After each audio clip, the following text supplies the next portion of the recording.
Pemboman yang terjadi di Kerman, Iran telah menewaskan 103 orang. Atas insiden tersebut, pejabat Iran pun menuding bahwa Israel yang mendalangi pemboman tersebut.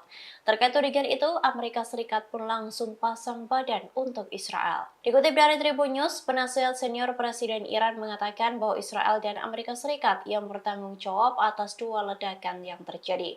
Hal itu disampaikan oleh Muhammad Jamshidi yang menjabat sebagai Wakil Direktur Kantor Urusan Politik Kepresidenan Iran di akun X pribadinya pada Rabu 3 Januari 2024. Menurutnya, Washington mengatakan bahwa Amerika Serikat dan Israel tidak berperan dalam serangan di Kerman, Iran. Namun, Jamshidi menegaskan bahwa agar tak terkecoh dengan hal pernyataan itu. Ia menyebut tanggung jawab atas kejahatan tersebut terletak pada kedua rezim itu. Namun, tudingan Jamshidi itu pun dibantah oleh Amerika Serikat. Menurut juru bicara Keamanan Nasional Amerika Serikat John Kirby, Amerika Serikat tidak memiliki bukti bahwa Israel berada di balik ledakan di Kerman.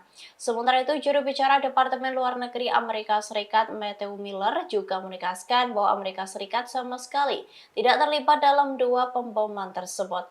Ia bahkan mengatakan bahwa pernyataan yang bertentangan itu sebagai hal konyol.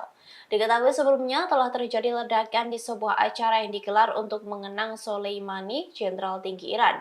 Insiden itu pun menyebabkan sedikitnya 103 orang tewas. Download Tribun X sekarang, menghadirkan lokal menjadi Indonesia.